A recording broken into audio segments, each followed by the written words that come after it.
सभी को मेरा प्रणाम। मैं सिद्धि पाठक आज आप सभी को एक कविता सुनाने जा रही हूँ। मेरी इस कविता का शीर्षक है हे भीष्म पितामह कुछ बोलो।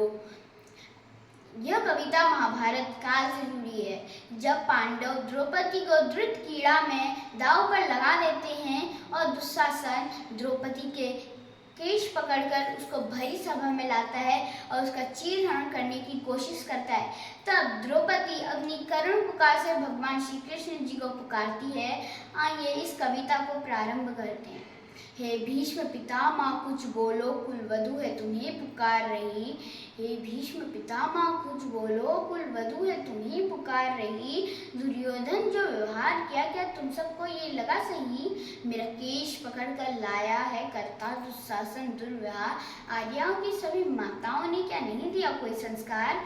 मैंने तो दांव नहीं खेला 64 की शाही क्रीड़ा में। है दोष नहीं जब कहीं मेरा, तो क्यों मैं ऐसी पीड़ा में? संपत्ति ना मैं किसी राजा की, जो हारे मुझको खेल जुआ। दादा तुम तो नीति प्रिय हो, फिर ये सब क्यों यूं लाचार हुआ? जब गंगासुर कुछ कह न सका, कृष्ण ने राजा से पूछा। दुर्योधन इतना दृष्ट है तो सम्राट दंड है क्यों छूचा? द्रौपदी ने बारी बारी से प्रश्नों का ढेर लगा डाला। धृतराष्ट्र विदुर और द्रोणा के मानो मुंह ऊपर हो ताला। आखिर में बरसी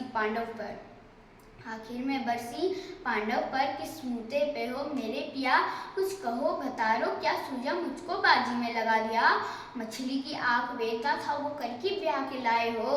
अर्जुन गांडीव कहाँ घूमे, क्यों ऐसे शीश झुकाए हो? जब मीन चक्र संधान किया, हृदय मेरा हर्षाया था। मन ही मन अहलाती थी मंचा, वर जो पाया था माँ कुंती ने मुझे बांट दिया। बन गए पति पांचों भाई, दुर्दशा देख ऐसी मेरी तुम सबको लाज नहीं आई? मैं समझी थी बड़भागन हूँ, रणवीरों की मैं सबला हूँ, पर अब ऐसा लगता मुझको डरपोकों की मैं अबला हूँ। है गदा कहाँ गांडीव कहाँ, है गदा कहाँ गांडीव कहाँ? क्या जंग लगी तलवारों को? 100 धिक्कार तुम्हें मेरा, धिक्कार तेरे हथियारों को। अरे घुंघरू बांधो चूड़ी पहनो, गलियों में नाचो छम छम छम। नहीं बेचारी मुझको समझो, नहीं घर से भाई बुलाए हम। तुम पांचों का बलशीन तो क्या मेरे कृष्ण अकेले काफी हैं? वो दंड नीचे आता ताई, वो कभी न देते माफी हैं। जो पता लगा मेरे वीरन को क्षण भर ना दे लगाएंगे। नंगे पैरों हिरण गति से मेरे वीर कन्हैया आएंगे। नहीं भगनी में लाचारों की, मधुसूदन मेरा भाई है। लगता दुर्योधन दुस्साहस तेरी मौत शीश पर आई है। होती है भ्रुकुटियों को राम वही मच जाता है। केशव हथियार उठा ले तो फिर काल बिना बच पाता है। जो आए भैया सभा मध्य, यदि आए भैया सभा मध्य, तो कोई नहीं बच पाएगा। जब चक्र सुदर्शन घूमेगा सब मूली सख्त जाएगा। ना बने निपुति माँ तेरी, कौरव सुदगण कुछ गौर करो। अतिशय अक्षम अपराध किया ना, सर मृत्यु का मोर धरो। इतना सुन गर्जा दुर्योधन, दुशासन दे लगाओ ना। निर्वस्त करो पंचाली को, जंगा पे मेरी बिठाओ ना। अग्रज की आज्ञा पा करके दुशासन पट को रहा खींच। द्रौपदी अधीर हुई मन में, साड़ी हाथों से रही नीच। कुछ ना सूझा टुकटेर भई, बोली सुनिए मेरे किरधारी। अब कोई नहीं अतिरिक्त तेरे प्रभुलाज को है लाचारी। कान्हा की शान